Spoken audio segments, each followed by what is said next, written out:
Welcome to the Photo Banter podcast. I'm your host, Alex Gagne, and on today's episode, I speak with photographer, writer, educator, and podcaster Ibarionex Perello. Ibarionex has over 25 years of experience in the photographic industry, having worked for companies and institutions such as Nikon, Rangefinder Publishing, and Art Center College of Design, to name a few. Ibarionex has a passion for street photography and photographing people, and can often be found documenting the streets of Los Angeles, California, where he currently resides. Ibarionex is also the host of the long-running podcast, The Candid Frame, where he has interviewed over 500 creative professionals for over the past 15 years. I highly recommend checking out Ibarionex podcast, which is available on all podcast platforms. I was excited to get a chance to speak with Ibarionex about his journey with photography, so I hope you enjoy, and thanks so much for listening. Well, now welcome on Ibarionex Perello, photographer, educator, the godfather of photographic podcasting. Excited to have you, man. I guess how you been doing, man? It's been a crazy year with the pandemic and everything, but how you hanging out? How you hanging in there, man? I'm doing good. I got my first shot yesterday, and it feel like my arm was used as a punching bag by both Mike Tyson and Evander Holyfield. All right. Man, I woke up this morning, man, it was just aching, and I sleep on my left side too, so it was no fun. Yeah, definitely. Actually had mine 2 days ago. Luckily, none of the crazy side effects, but I'm still here, man. Still kicking. Yeah, But good. Yeah. yeah, I guess like photographically, what's got you excited these days? Have you still been kind of out there doing your street photography during the pandemic and everything, or what's kind of got you inspired these days? Not so much the street photography because I live with my wife and her mom, Mm-hmm. and she's what 88 now, so she was at high risk. So I really wasn't going out into the street much at all for the whole past year. Yeah. I'm only going to finally get out into the street, I think, the weekend after next. Um, now that I have had the shot, and also we also got COVID, except my mother-in-law, but it was all mild Yeah. symptoms, like minor flu symptoms. Mm-hmm. So after getting my first shot, I feel more comfortable about heading out into the streets. And but really, I've been just, you know, in terms of my street work, I've been making photographs as I could while I was running errands. But I work at the Huntington Library and Gardens in the San Gabriel Valley, and I pitched a project there to document the Huntington during COVID. So for the last year, almost year now, I've been working on a documentary project, um, photographing every facet of the campus as they sort of dealt with, having to deal with all these sort of restrictions, um, and sort of adapting, because they have a lot of people who visit there to visit the gardens and visit the galleries, and there's a huge archive of art and books and manuscripts there, and so they still had to function to some degree. And everyone was so busy managing that, I realized, well, this would be a missed opportunity. So I pitched the idea to my boss, and he took it to his boss, and they said, okay. So I that's one of the things that I've been working on, and it's been a saving grace. I really didn't think about it as such until just recently, as I was looking at the work. Um, that I think if I didn't have that, I think I would have gone a little crazier, just because I had a creative outlet that was really kind of interesting and was kind of in line with the way that I like to photograph anyway. Yeah, because are you the type of person you kind of carry a camera with you everywhere you go, pretty much, or do you Yeah. kind of yeah, that's how you kind of do it? Yeah, I always have a camera with me, but this allowed me to focus to a greater degree than just, having the camera looking for something while I'm going out for groceries or going to fill up the gas tank or something like that. Because then it was just like, can I find anything before I have to go back home? And and I produced some nice shots along the way. I think it was an interesting challenge in being limited so much. But the kind of work that I'm doing at the Huntington is far more um, gratifying and challenging. Um, and I'm really looking forward to um, going through the work at some point and seeing, what I actually did. I think it's probably some of the better work that I've done on those lines, but it's not publicly visible. It's just for use right now, um, by the institution. but I'm hoping at some point they'll okay for people outside of the Huntington to have a chance to see it and see what was happening on the campus. Yeah, definitely. And when you're working on like project-based work like that, do you have like a process in mind of like how you approach that type of work? Do you kind of like map it out and like how you want to approach it, or is it more kind of like an organic process and you kind of let the work kind of lead itself, I guess? Yeah, probably more the latter. Yeah. Um, I before COVID, I was working on two projects. One was documenting um, life with my mother-in-law, who who's, I mentioned, is 88, and she suffers from or is living with Alzheimer's and some dementia. Mhm. So it was about how our lives have changed as a result of that. And another project was photographing young families during their morning routine. So as soon as they get out of bed in the morning, I'd be there for 3 hours, sort of photographing like a fly on the wall, their interactions and their relationships. So as soon as things get freed up, I'm hoping to return to that project. And I've still been photographing my mother-in-law, but to a lesser degree now. But yeah, so I've been able to keep busy, and then all the other stuff that I always have to do. There's no shortage of I busyness know, for me. man. I was going to ask you that. You juggle a lot of different hats, man, from doing your own work to the podcast and your education. You publish books, writing. Like, yeah, how do you balance all that stuff? Because even myself with this podcast, sometimes I think like, I mean, I'm sure I don't know. Sometimes you get. I love doing these interviews, and you kind of get like sparked the more you do them. At least for myself. But then in the back of my mind, I'm like, damn, I'm still a photographer, and that's my main thing. It's like, how do you Yeah. kind of balance all those different creative pursuits and still focus on your photography work, which I'm guessing that's your main passion, I would imagine. Usually it's a lot of coffee, which I missed this morning. But oh man, it's like I just have to be organized. I have a to-do list in the calendar, and I'm always referring to that every morning to see what's what's on the schedule for that day, what deadlines are coming up, making sure that everything ends up on that to-do list. Otherwise I'll forget, because just there's so much to have to do. It's like I have to submit an article today. I got a deadline, I think, tomorrow, but it's already been done, but I Mhm. haven't had a chance to send it to the editor. So I got to do that today after I'm done speaking with you. And then I got another interview I got to do later on in the afternoon. I'm working on another book. So I got to schedule um, I got to produce a schedule for how I'm going to tackle how many chapters I'm going to tackle each week, Yeah. and give myself those deadlines. So I have to be organized, because otherwise, if I didn't really structure my life in that way, it would be impossible to get anything done. Yeah, definitely, man. I respect it. You do a lot of amazing stuff. And I guess to go back, like, where do you kind of grow up? Like, how do you kind of initially discover photography, I guess?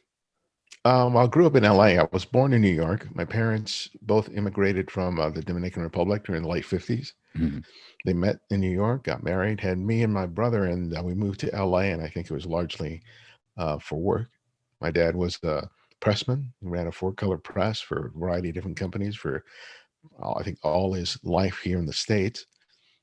And he signed us up to be members of the Boys Club of Hollywood.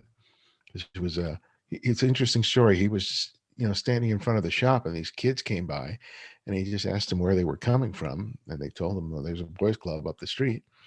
So he signed up me and my three brothers for it, and it was there that I learned photography. One of the counselors there had fixed up the dark room, set it up all the chemistry, bought film, and as soon as I started going in there, that's the only thing I wanted to do. Just take pictures and spend hours and hours in the darkroom making prints.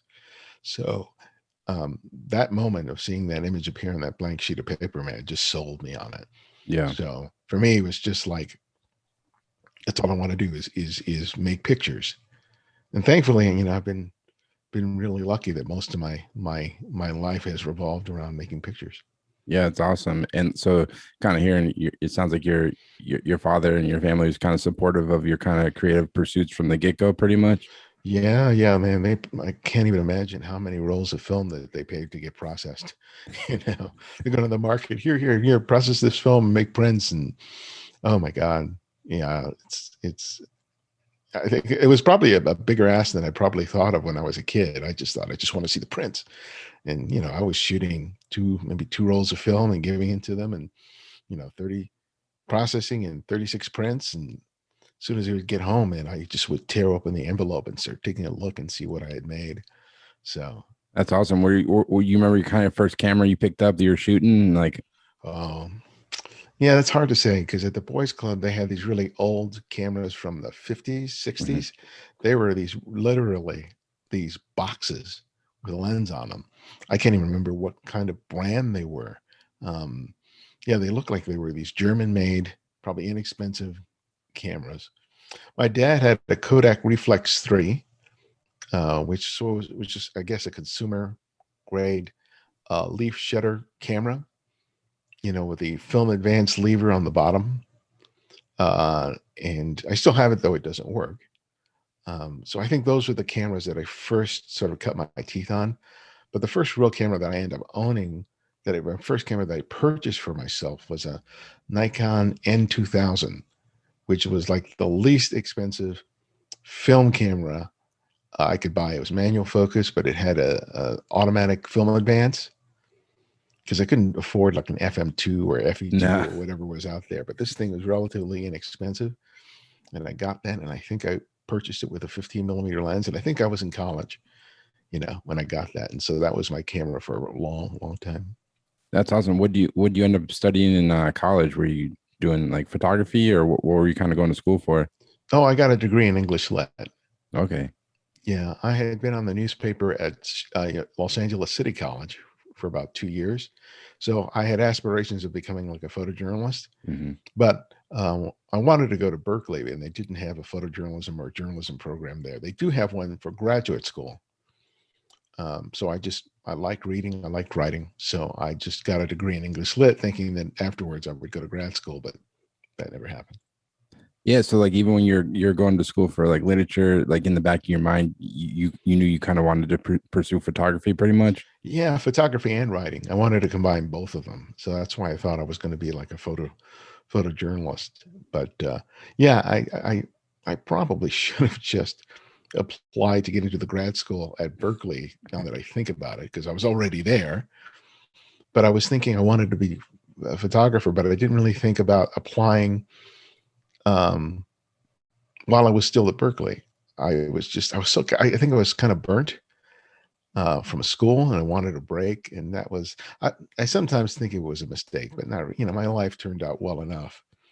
But, if I thought about it a little more carefully than I did, I should just have applied for the graduate school there. And even though they didn't have a photography program, I think I would have learned to be a better writer, and I could still have learned and done everything that I wanted to do as a photographer without being in a particular program. Yeah. And while you're kind of going to school, were you still kind of just working on your own personal photography while you're there? And what kind of stuff were you photographing, I guess? Oh, it was pretty casual while I was there. I was much more committed to my studies while Yeah. I was there, because it was a lot, English major, you're reading a lot and writing a hell of a lot of papers. So I still had my camera with me, and I would make, photographs on campus, but I wasn't as um making as many images as I would eventually, start making later. It was just something I did casually more so than anything else. Mm. And what do you enjoy about writing? Because it seems like you've done a lot of writing over the course of your career. Obviously, went to school for it, but what do you enjoy about that process? It's another creative outlet. From a kid, I think my parents got me a typewriter when I was in middle school, like seventh grade. And I remember sitting there in front of the Sears electric typewriter, this typewriter, and putting like a magazine next to me and teaching myself how to type. Right. And then I would just copy the words on there. And I just liked how they appeared on the page. And there was just something about the physicality of putting words on a page. And it was really fascinating to me. And because I was such an avid reader, I really hadn't liked the idea of writing stories. as a kid, you make up these stories and I would write them. But, when I got on the newspaper at LACC, that was my first opportunity to try to cut my teeth on being a real writer, doing interviews with people, researching, writing an article, and eventually being part of the team to put out this newspaper every couple of weeks. And that and my photography provided me the first real sense that I was capable of doing something that I was good at, but that also was something that I could probably make a career out of. Were there like any kind of influences on your writing or kind of writers you kind of looked up to, even like when you're in school or anything? Not really. I was being turned on to a lot of writers when I was in college. I really loved when I was introduced to a lot of writers from Central America and Mexico. Because I'd read all the sort of traditional stuff, Shakespeare and Chaucer and all those other things, but they really didn't fascinate me that much. It wasn't until I started reading stuff that I felt like related more to my own experience, and then it was like, oh wow, there are people out there that are writing about things that I find familiar, that I recognize. There's a friend of mine, person became my friend, and Michael Datcher. He wrote a book, and he grew up in LA under similar circumstances to what I had. And I think I had read his book while I was up in college, and that was really transformative because it was like I was seeing my life on the page, and it was the first time that the concept that my life experiences could be worthy of telling a story was good. And I think that in some way also sort of encouraged me to think about what I was doing with the camera as well. Right. To think about that the things that I see, the things that I experience are just as worthy of attention, whether I'm writing something or whether I'm making a photograph. Yeah, definitely. Because I think you actually have a workshop coming up next month, May 4th. That's on your website, which it's called Use Your Life to Launch Your Photography workshop, which it is interesting because I think I think about that. I need to do that more myself, just kind of photograph my day-to-day life. Because in my mind, I'm like, man, my life's kind of boring. Like I do the same thing every Oh, day, yeah. but it's boring to me. But like everyone else's life is interesting to me. It's like you could be in like Iowa or LA, like where you're at, and it's just like an interesting kind of perspective. Is that something you've always just been kind of passionate about, just kind of documenting your kind of day-to-day life? Oh, no. I think it's only something that's come up recently. I think in the past couple of years, I realized that I'd left so much of my own life undocumented. Like you, I was photographing things outside of myself, other people. So, and I was talking to a photographer, David Burnett, Legend. famous photojournalist, and we were just talking about the idea that we both had not been really great about photographing our own existence, our own lives, and that I think was the spark of it. And then so I started photographing my mother-in-law, and then this idea came for this course, which I've taught like 4 or 5 times already. And it was really transformative for not only for me, but everyone who's sort of taken the class, because, like you just said, everyone thinks their life is pretty boring. But what's interesting about the course and the results that I see from all the students is that they end up seeing their lives in a very different and interesting way. And they produce photographs that are really amazing. The last class session that I had about 4 to 6 months ago was amazing. People went to a really personal, vulnerable place, and everyone was incredibly moved by the work that was produced. And no one had really any experience doing this kind of work when we started. But once one person sort of takes a risk and goes for it, it just cascades, and everyone else just does it. And by the end of it, the body of work that everyone produced was just amazing. It was really humbling to see the transformation that happened. It's been one of the more gratifying courses I've ever taught. Yeah, it's amazing. Yeah, people can go check it out. It's on your website. I think it's May 4th through, it's like the whole month of May, pretty much. May 4th. Yeah. We meet twice a week for 4 weeks. That's cool. So it's like interactive. So it's like people from all around the world that are kind of on this workshop, and it's like an interactive kind of experience, and people get to and that's share really their work. cool because everyone gets to know each other. Everyone gets to see the work.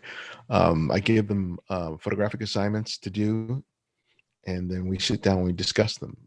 I do more than just a critique. I just sort of, you know, ask them a series of questions, try to get them to think about what they're doing in a way that's very different than the way they usually perform when they're using a camera. Because you know, everyone sort of basically teaches themselves how to use a camera and how to see.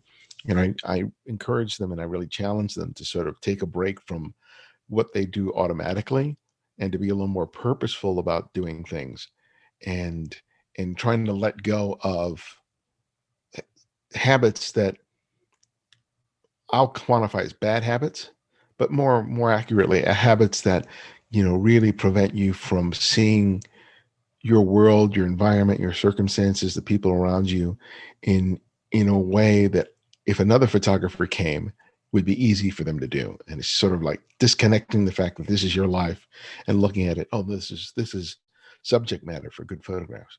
Yeah. Yeah. Like, what would be, like, you mentioned, like, bad habits? What are, like, some common habits you see, like, photographers make, you think, being, like, you work with all these different, like, students, I guess? Yeah, I think probably one of bad habits is stopping too early. You know, you see something, you make one photograph, you look at it, and then you move on. Hmm. And sometimes the moment hasn't revealed itself in that first photograph. That first photograph can, you know, teach you in terms of framing, in terms of how you may want to frame the scene. But then it's a matter of sort of waiting or refining what you're composing, carefully looking at what's in the frame and saying, okay, I want to include this, don't want to include that. Oh, someone's going to walk into the frame right now. Oh, that'll add something interesting. And really observing what's playing out in front of you. I think most people see one thing, they get this incredible tunnel vision. They take the picture, and when they get the photograph back, they see all this other crap that they didn't see when they were making the image, and they go, oh, this sucks. You know, and I think it's that not really carefully seeing, which is a bad habit that I think everybody who picks up a camera has to unlearn before they can ever become good with a camera. Yeah, definitely. I know one of the mistakes I made early on, and, like, you know, sometimes I still do it, especially, I mean, most of my work's like portrait based. I know you do some really great portraits as well. Is like, I always feel like I didn't want, I was trying to be too nice to the subject, not too nice, but, like, I didn't want to take too much of their time. But Yeah, then I realized, if you want to be a good portrait photographer, you really, this, like, you got to do the work, like, take the time, and it's like a whole process, and don't feel rushed, because at the end of the day, you want to make a good photograph, and sometimes that takes time. yeah. That's something I'm still having to learn because I feel that same impulse of not wanting to take someone's time. But I have to remind myself that if the person has said yes, that for a period of time, I'm in complete control, Mm, and that if I want to really make the most of the gift that this person is giving me, I need to push it. Right? They'll let me know when enough is enough, right? So yeah. it's just like, just make it and just be observing and just wait for that slight tilt of the head or the curl of the lip or something that's done with the hand that really makes the shot exceptional. Because otherwise, if you stop too early, at least for me, I end up creating the same photograph over and over again. It's different Exactly. people, but it's basically the same thing. And I'm looking for something that's a little more expressive, and it doesn't have to be some grand gesture of anything. It just has to be something really quiet and subtle.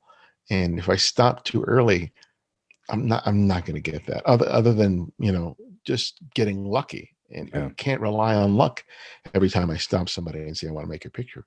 Yeah, and it's like the worst feeling. You get back to look at your photos, either Oh digital or man. film, and you're like, dude, why did I do that? Like, Why, yeah. you had the opportunity, but it's, yeah, but it's just, you know, it's like building blocks. You learn as you go. But yeah, it can be frustrating sometimes. It's like mental gymnastics, really. It's like, Yeah, and it has nothing to do with them. It has everything to do with you. You know, yep. you're making the decision to stop prematurely or not ask someone to move to a better location because there's better light or a better background. Mm, There's nothing to do with them. It's all about you. yep, definitely. And I guess to go back, like, when you got out of Berkeley, what did you kind of do after school? Did you kind of go straight into working in the photo industry, or what was kind of your first step to working in the photo world, I guess? Yeah, I got a job at Nikon and I was a technical support rep there for about 8 years. Wow. So I was one of those guys at the end of the line who would answer questions about again, at the time, 50 years of photographic equipment or something like that. Which was cool. It kind of, it weaned me off using the phone to talk into, because I'm not a great phone talker anymore, because I spent 7.5 hours for 8 years talking to people on the phone 5 days a week. So my wife hates it that I don't want to talk on the phone, but I did it for 8 years. Well, now you do a podcast every week, so you're talking already a lot. That's good point. Good point. But the cool thing there is because you had to be familiar with the equipment. So there was a locker there of all the equipment that was being sold at the time, and lenses, and they paid for all the film and processing. So there was like a drawer full of Kodachrome and Ektachrome and Kodacolor and Triax and T-Max, and I could grab 3 or 4 or 6 rolls every weekend and go out and photograph whatever I wanted to photograph, and they took care of all the processing. So it was Damn. I took advantage of that, I have to say. No, that sounds incredible. I mean, yeah, because like what? So you basically, people just kind of call up and ask for like questions and like their camera broke or like how they're trying to use it, pretty much, or is this? Yeah, I was trying how to use it. Questions about, I want to buy this camera. What should I get? They got a new camera. They had a problem with trying to figure out how to set, multiple exposure, or it could be anything. Or they were looking for an accessory. What's the accessory? So I had these books in front of me, and I'd be able to give them the model number and how to order it, and anything and everything that had to do with Nikon came. I answered questions, and I did it so much I was like, it just would pop out of my head immediately. Now, if you ask me anything about Nikon cameras, like I couldn't tell you a damn thing other than it's a camera. Yeah, definitely. And looking at your work, it's obviously a lot of like documentary based work, and like I don't know if you'd call yourself a photojournalist, or like how would you kind of describe your work if someone asked you, I guess? It's always a hard sort of question, but I do street photography, I do documentary work, I do portraiture, I do travel photography. Mm-hmm. So, depending on where I am and what I'm doing, it's usually 4 categories. I don't really see myself as a photojournalist. I don't do that sort of on a regular basis. In the way that people that I know are photojournalists. I have a lot of respect for people who do that, but I like the way that when I do the documentary work, I feel like I'm still close to that approach, and yeah, I'm glad that I have some outlet for that. Definitely. And have you always been comfortable just like approaching people? Like I know I watch some videos with you on YouTube and stuff, and it's like you will approach people on the street to take their portrait, or you're doing these documentary stories where you go into someone's space. Like, have you always just kind of had that confidence to approach people? No, not at all. Yeah, that's something that I had to learn. I just had to push myself to start doing it. I started off by just giving people compliments. I found that was a really good way of being able to sort of approach people, and get over my fear of approaching a stranger. And then that sort of led to me asking people to make photographs or to open their lives up to me. And it's something that, doesn't completely go away. It's been a year since I've been out, on the street. So when I go out in a couple of weeks, I'm going to have to get acclimated to approaching strangers and making their photographs and stuff like that. So I'm nervous about it, but I'm sure that once I get started and get the wheels greased, I'll be fine. Yeah, definitely. And it's like, something I think about a lot is like style and aesthetic. Like, did it take you a while to find your voice as a photographer? And is that like something that's kind of continually evolving as the years go on, the longer you photograph, you think? Or is the style and aesthetic not so much something you think about with your work, I guess? It's something I think about. My brother recently commented that when he looks on Instagram, he knows it's my photograph by just looking at it without even seeing my name on it. Which was really flattering to have someone that's close to me who could take a look at my pictures and knew that immediately was mine. I don't think I was conscious of that, because I was never really in pursuit of a style or trying to find a style. I just knew how I like to photograph. I knew how I like to feel when I'm making pictures. So there are a lot of things that I'm considering when I'm making a photograph, and so that I think that finds its way into the way it looks. I think it's inevitable for that to happen. But if I was hard pressed to describe what my style is, I really couldn't tell you. Yeah, I know what it looks like. This is the way I like my photographs to look. But I leave it for other people to figure out what my style is. I just want to make the photographs. Yeah, because like for you, like in your mind, like what makes a compelling photograph? What is it like you're striving for or looking for when you're finding subjects, I guess? It's a moment is what I'm really in pursuit of. Always considering light and shadow, line and shape, color, gesture, all those visual elements in terms of just making a good composition. But what I'm really in pursuit of is just a really genuine, interesting moment. And it doesn't have to be something that's very dramatic. Sometimes it can just be really subtle, but when I see it, I just recognize it. And I think that's that's the hardest photograph to make. Hmm. You know, is just an odd lyrical moment in front of me and being able to capture that. And when that happens, man, it's like the most gratifying thing. And it's hard. I mean, I can make pictures that are aesthetically pleasing, well composed, good light, all that stuff, but there's nothing there. Right? People can look at it and go, "Oh, that's a nice, well composed shot," but I know there's nothing there. Right? And it's like it's the there that I'm looking for. I'm looking for that little spark that excites me when I take a look at the picture. It's a thing that I like when I look at someone else's photograph who I really admire, who I discover on Instagram. Hmm. When someone has captured a moment, man, it just sings. No, So that's definitely. that's the thing I'm always in pursuit of is that. Yeah, because with like the street photography, when you're going out, like how often are you going out there and it's coming back with like nothing? Because it is like, or is it every time you're coming out, you're going out, you're getting good stuff, or is there No, no, sometimes? no, no, no, no, no. Yeah, If I get one or two good shots yeah, when I go out there, that's a good day. yeah. you know and by good I define that as a photograph that's different from anything I would have done before that day. Hmm.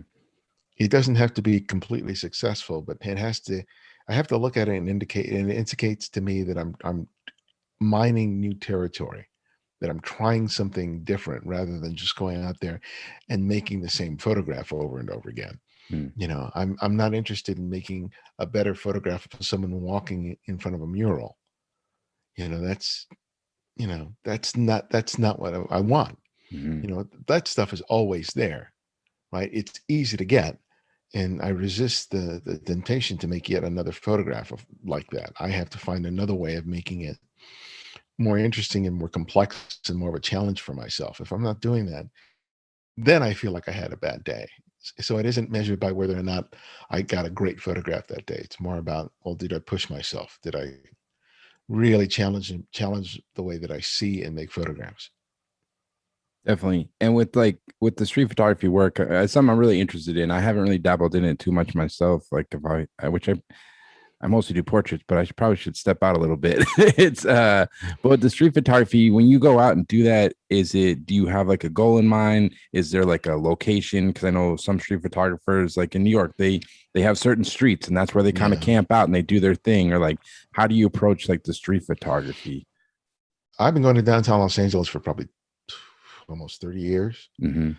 Because I think Los Angeles is relatively flat, and downtown Los Angeles has a lot of skyscrapers, a lot of old office buildings, Mm. and in the early mornings and the late afternoon, you can get these wonderful shafts of light and reflected light off the surfaces of buildings. And I've always enjoyed going there and making photographs. It's changed a whole lot, not just with gentrification, but there are a lot more photographers that are out there, stalking the same streets. Hmm. And it's not like New York where it's really expansive, where you can cover a lot of ground. So, um, but I'm going back there just because it's one of my favorite places to shoot, and I think it's just a good way of me sort of getting back into it. But I'm trying to photograph in other areas of LA as well, just because I want to get away from, you know, I want to go to places where other photographers aren't necessarily shooting.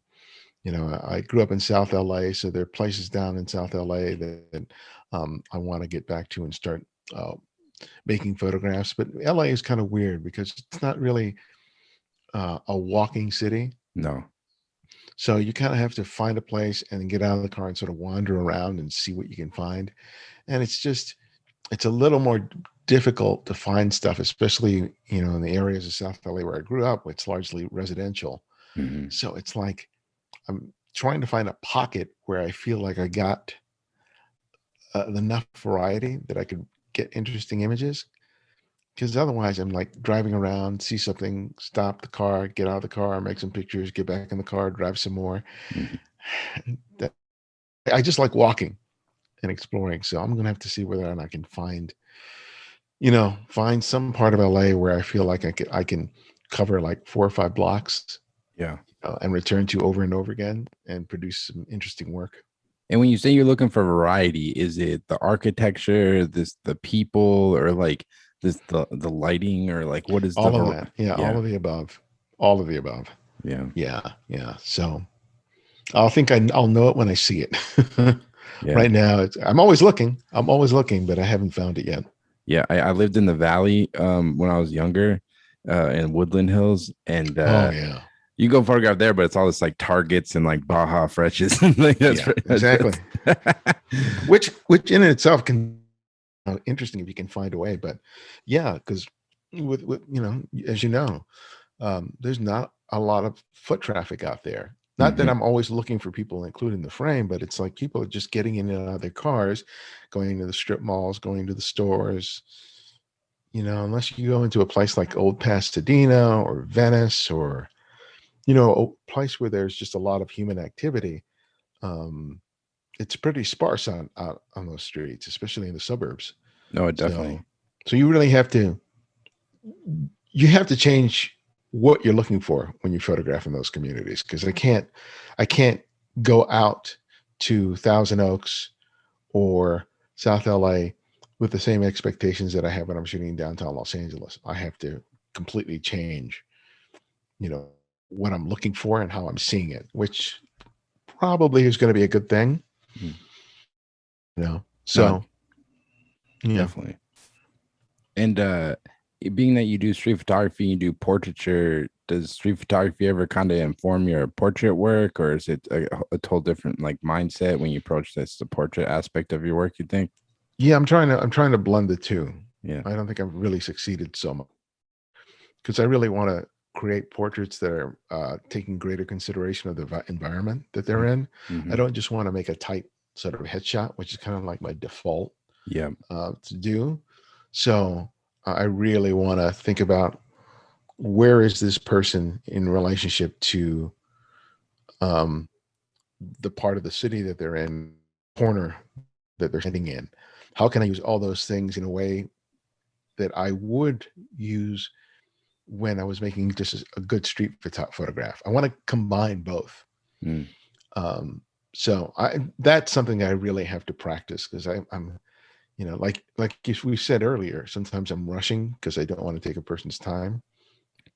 And so I'll just go back for the default, which is just like a headshot or a torso headshot, and that's it. And it's like, God, I've done that before. Yep. It's just like, take your time, get close, get back, include more in the frame, wait for the moment. So I've made some images like that I think are good, but not enough that I feel like I'm consistent. Yeah.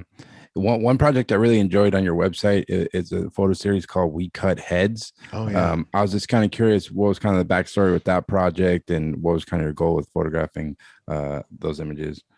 There was a barbershop at the time that's not too far from where I live, and I'd driven by it a whole bunch of times, and I thought it might be interesting to go out there and make some photographs. And it took me a while to finally get my courage up, to walk in and ask whether I could come by someday and just make photographs, and they were cool with it. Yeah. And so I just spent half a day making photographs, and it was so much fun. Um, I had a fondness for barbershops from when I was a kid. I like the environment. I love the interaction, and I knew that it would give me the kind of variety that I wanted to make some interesting photographs. And I applied the same sensibility that I had on the street to photographing the barbershop. But what made it even better is, because I had access and the permission of the barbers there, I could create images that were a lot closer, a lot more intimate than I normally could on the street. Mm. And that's what I really loved about that project. It was probably one of the first projects where I took the initiative to get in touch with somebody and say, can I do this? Yeah. And yeah, I'm really happy with those photographs. It's years now. I can't even remember what year it was that I made those images. It's been probably 15 years now. Oh, wow. Yeah, the barbershop is no longer there anymore. Yeah. Um, No, they were incredible. Yeah, because like the barbershop is just like a timeless thing. Like it hasn't really changed much. It's still the same chair. It's the same like yeah. that blue stuff they put. I don't know what they put in that stuff, but yeah, it's just timeless. Yeah, and it kind of goes back to what you're saying. Like a lot of this photography thing is mental. Like you driven past this barbershop a million times and knew you wanted to photograph it, but you finally got the courage, and they were like, there was like, yeah, come on in. And I think Right. everybody can relate to that. There was a guy I lived next door to on the same street, and it was this old dude. And I drove past there a million times, but I was just too nervous. And then because I was like, maybe he'll get weirded out or he'll get mad. Same thing. Just went once, and he's like, sure. Mm-hmm. I just built up this whole thing in my mind. Yeah. Yeah. You can psych yourself out really easily. Yeah. There's a restaurant that we've been going to for probably 25 years. Mm-hmm. So once the COVID thing is down, I'm going to approach them about making some photographs there while they're cooking. The idea is probably I'm going to invite some friends over during like a downtime, maybe like between 2 and 4 or something like that, when it's less busy for them. Yep. And, you know, I have a dinner party with my friends there, but I'll be making photographs like in the kitchen and working in the Okay. bar and photographing the food as it comes out, and them sort of interacting and doing all that sort of stuff, and provide them the images so they can use on their website or something like that. But I've always Definitely. wanted to photograph a scene like that, and I've known these guys for forever, so I think they'll be amenable to that. So I'm just gonna, take some work to them and see about when we might schedule something, because I want to do it, once everyone is able to take off their masks. Yep. No, that's exciting stuff. And I look forward to seeing it. And was excited to talk to you about your amazing podcast, The Candid Frame. Anybody who hasn't checked it out, you can go check it out on Apple Podcasts, Spotify, YouTube, basically every podcast platform that's out there. But yeah, what was kind of your goal, like starting Candid Frame? Because I think you started it in 2006, right? Yeah.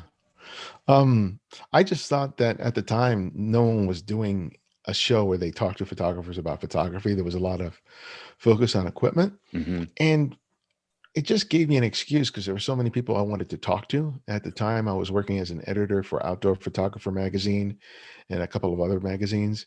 And there were certain people who I was interested in, but I knew would never end up in the magazine just because of the nature of the content. And so I thought, well, this will give me an excuse to talk to some of those people. So I learned how to create a podcast, how to create a blog and a website, and all that stuff. And I just started calling people or emailing them and saying, hey, I would love to talk to you about you and your work. And it's been great. I mean, I've talked to Mary Ellen Mark, Bill Allard, Sam Abel, Elliot Matthew Irwit, man. Stieber. Huh? Elliot, you talked to Elliot Irwit, Elliot man. Irwit. Yeah, yeah. That's And it's like, legendary. it's been really cool that I've had a chance to talk to people whose work I've grown up on and who I considered like real big inspirations, and have been able to share those conversations with people all over the world. I'm really, really pleased that it's become what it's become. And when you were first starting it, like where were you publishing it? Because 2006, I don't was like iTunes podcast even a thing back then? I don't I don't even. know. It wasn't. I don't think it was yet. Yeah. I don't think it was just about to. So basically, I created an RSS feed, and then there were a bunch of different outlets for podcasts. Mhm. And I think within a couple of months or within a year of me producing the show, uh, iTunes, Yep. incorporated podcasting, and then I was able to get in that way. Yeah, because podcasting, I think I discovered it the year before, so 2005. And I think the first podcast shows were probably late 2004, 2005. And guys like Chris Marquardt from Chris Marquardt in the Top Floor, Mhm. Martin Bailey from Martin Bailey Photography Podcast, Jeff Curto's History of Photography, um, and I think John Arnold, who did a show called Photo Walkthrough. They were the 4 podcasts that I was aware of at the time, and they started within probably 6 months, about 6 months to a year before I did. Mm. So I was pretty new to the game, and most of those guys are still doing it. So, which is good because with podcasts they come and go a lot. Yeah, I think I'm I just read glad that we're still here. I think most podcasts have less than 10 episodes on it, like all the ones on Spotify, Apple. I think they all Oh have like yeah, the average one is like has less than 10 episodes because man, it's a lot of work, as you know. Because have you for what's going on like 15 years, have you taken a break at all during that whole 15 years? You pretty much going solid like every week, pretty yeah. much. I've gone pretty solid. I just recently went back to bi-weekly. Mm-hmm. I started off bi-weekly, and then I switched to weekly. And then last month, I decided to go back to biweekly just because I got a couple of projects that I just don't have the time to be able to produce a show every week. Yep. And that's actually been really nice. I have to be, I have to consider scheduling in terms of who I have on the show because I'm trying to create enough diversity and Mm-hmm. in terms of genres and people that I talk to. So having less episodes per year makes that a little more of a challenge. But the fact that I don't have to do all that research every week for that next guest, Yep. it's kind of like, I Yeah, think I'm I have sure like that. 3 in the can right now, and I'm going to do 2 interviews next week. Yep. So I'll always be ahead of it the way by doing that. Yep. If I'm ever doing this full time, I may go back to weekly. Mm. But right now, I like the freedom that I have by doing it every 2 weeks. Yeah, because I'm sure now that it's bi-weekly, I would sure, yeah, the interviews probably could be even better because it gives you that much time. Because as you know, like if you're banging out like week after week, multiple interviews a week, it's a lot of work, just the research and preparation. So if you give Mhm. yourself a little bit more time, you aren't like worn down, I would imagine. Oh yeah. Yeah. And what's your approach to like how do you prepare for interviewing people and like how do you kind of find your guests, I guess? um, yeah, I just scour the internet. I follow a bunch of photography blogs. I do this Google search, on photography, photojournalism. So I'm on a bunch of different email newsletters and stuff like that. So I'm always sort of keeping an eye out to see if someone's releasing a new book, doing an exhibition. There's some buzz about some work that they kind of have interest in, and I'll sort of like bookmark them and put them in, a folder on my desktop. There's some people that I immediately know that I want to talk to them really soon. And Mhm. there are other people that I go, okay, maybe I can talk to them maybe later on in the year. Um, so it varies because sometimes I've seen this person's work and it takes years before I finally get them on the show just because I only have so many slots available in which to do. And it's just like, I can't have everybody that I really want to have on the show. And I'm getting, I get a lot of requests from people who want to appear on the show, but it's like, um, it's just not possible. Yeah. Yeah. A lot of photographers. And being you got to speak to all these amazing artists, like what do you think you've learned from getting to speak to so many different people? Because I think it's almost like 600 interviews at this point, I think, right? Yeah, it's 556 or something like that. All right. I think that the biggest lesson for me is that there's no one way of becoming a photographer, Yep. and that you don't necessarily have to be a working professional photographer in order to be a photographer. Because there are people I've talked to who have like a normal 9 to 5 job, but are nevertheless producing really interesting work. Mm-hmm. So I think people think that, oh, if you're not making a living from it, then you can't be a real photographer, and I've learned that that's just not the case. Um, so I think that was just a big lesson that there's so many different ways of being able to find a way that you can make that your life. Like for me, I'm, I have a podcast and I have all these different things that I do, all which revolves around photography. And there's no one I can point to as an example of of a model that I followed, right? Because there really is no one who really does all the things that I do. I can't point to them and go, "Oh yeah, they're a perfect example." Yep. It's just like I just kind of figured it out, and that's kind of been the lesson that I've taken away is that I've found a way of making it work most days. Yeah, definitely. Everyone's path so different. Like I have a friend, He does video work and he does some CG work. And then I got a friend who does like weddings and then they do some other stuff. And everyone's just Yeah. got a different like path. And it's like, yeah, it's so interesting to see how everyone kind of got to where they got, I guess. And have you ever had an interview that this didn't go as planned? And like, do you think that's the fault of the interviewer or the guest, or like, how? Because it is like having a compelling interview. It's a real skill. Yeah,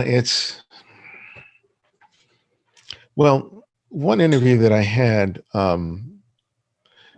it's not a great interview just because the person had an agenda Mm-hmm. that they wanted to hit, and they just had their talking points, Mm-hmm. and I couldn't break him of that. So um, I'm not happy with that interview, but it is what it is. Yeah. Um, but other than that, it's.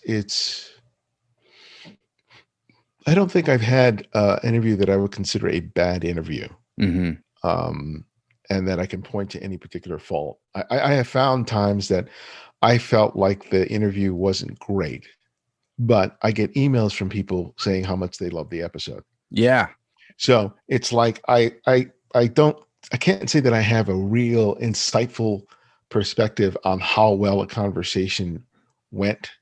That's completely um, independent of my own sort of biases in terms Yeah. of maybe how I wanted it to turn out or how I felt like it.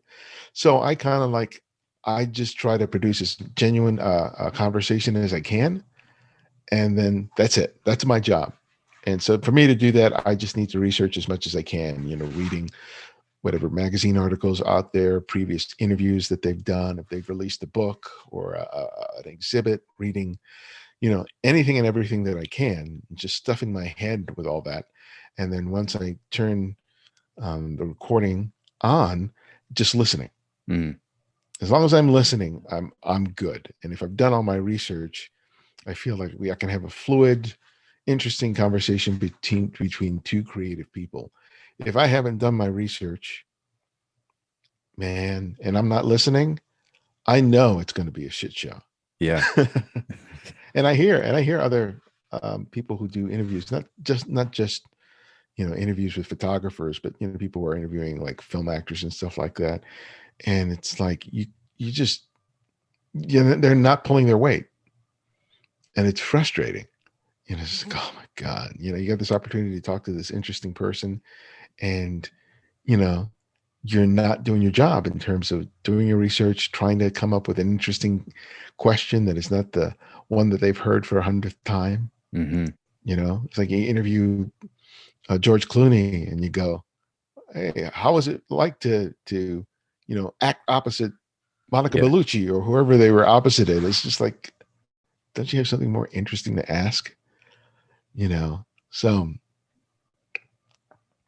Yeah. No, yeah, it is interesting. Yeah. Cause I've had the same thing where I'll feel like, man, I did a terrible job. Like I felt like it was just kind of a clunky conversation, but then people were like, I love that. I'm like, well, glad someone likes it because I think I sucked at it. It's like, yeah, it's just, I think what's more important is that your genuine self. yeah. You're not being pretentious. It's just like everybody, just like everyone approaches photography in a different way. Every interviewer is different, Mm-hmm. and you just got to find a way of making it feel comfortable for yourself.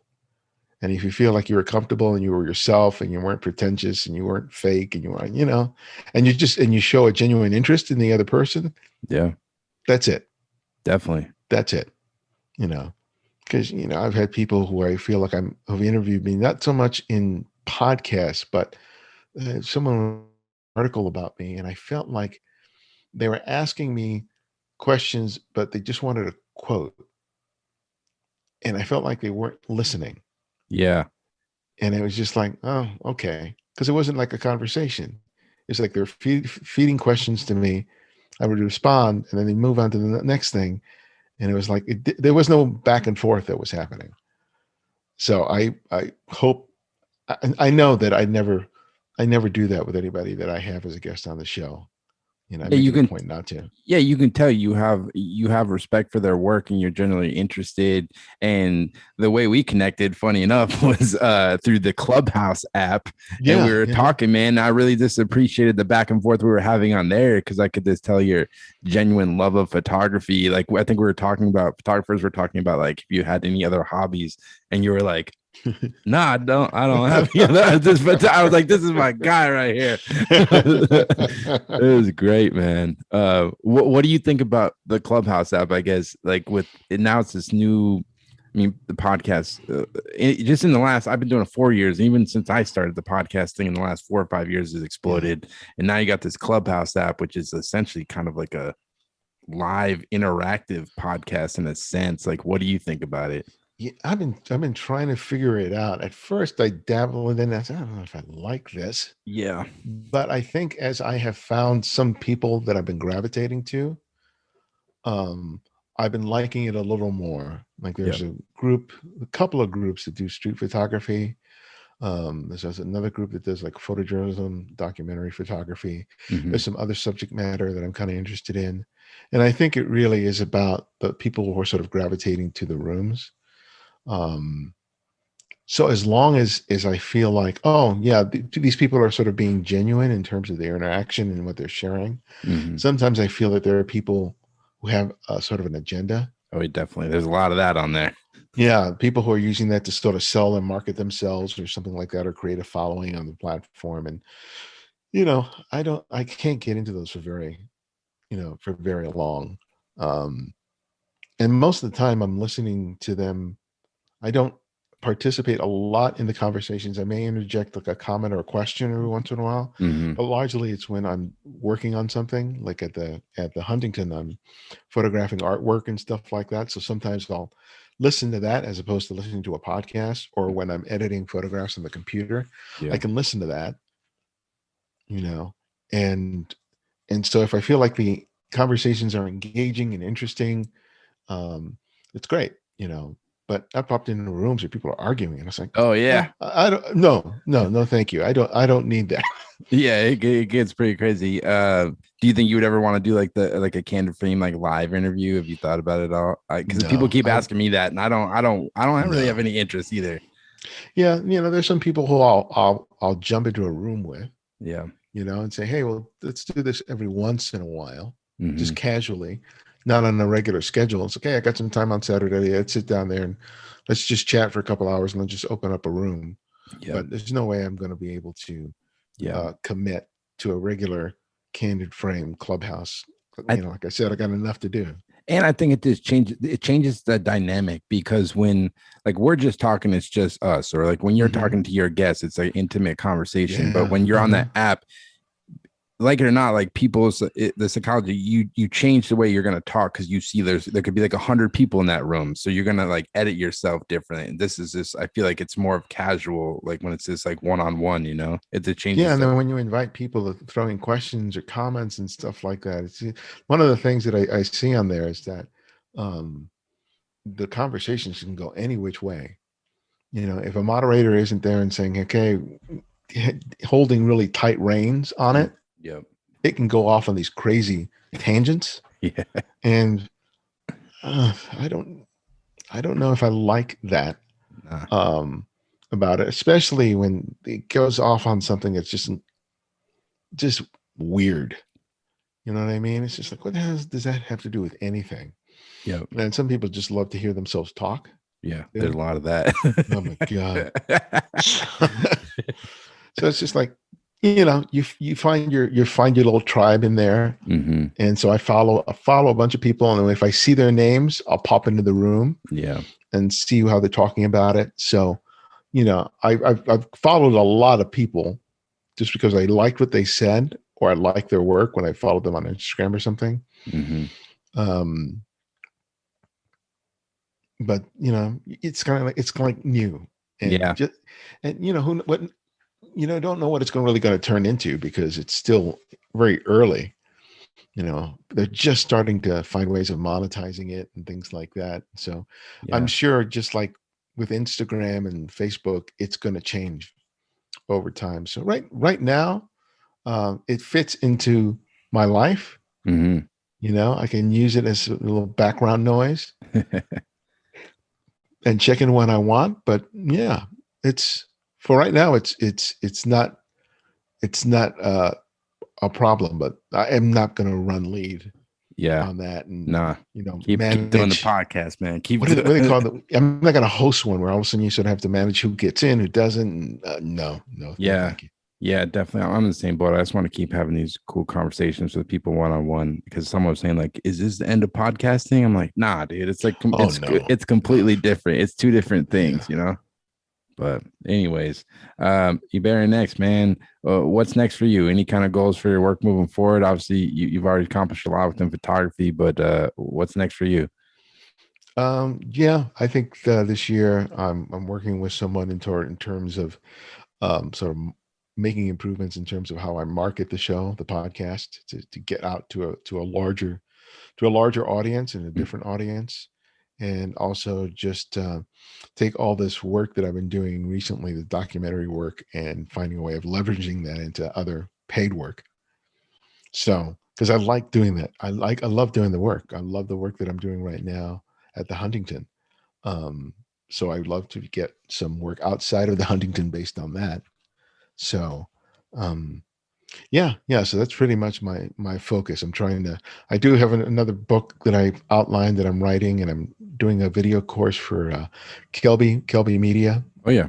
So, you know, I gotta squeeze, 10 pounds of crap into a 5-pound bag. I'm here for it, man. Well, very next, man. I can't thank you enough for taking the time, and thanks for all your years of hard work on your podcast, The Candid Frame. Like I said before, people listening, definitely go check out his podcast, The Candid Frame. It's on all the podcast platforms, YouTube, all that. I'll link it. But thank you so much. My pleasure, and congrats on being around for as long as you have. 4 Oh years yeah, is nothing to sneeze at, man. yeah, Just after being here for more than 10 episodes and being here for a number of years is no small feat. So yeah, man. congrats. Thank you, man, and keep in touch. Thank you so much. So there you have it. That was the Ibarionex Perello episode. I just want to thank Ibarionex so much for taking the time to come on the podcast. It was a real pleasure talking to him about everything he's done over the course of his career and to his journey with photography. Like I said, definitely go check out Ibarionex podcast, The Candid Frame. Some really amazing interviews he's done over the course of the last 15 years. Can't say enough about it, so definitely go check that out. And as always, I'll be having weekly podcasts every week on Apple Podcasts, Spotify, as well as YouTube. So you can definitely check us out there. And yeah, also definitely go check out Ibarionex work at ibarionex.net. You can check out his photography, and he's got links to all his podcasts and different things he's working on. So definitely go check that out. And as always, thanks so much for listening, and take care.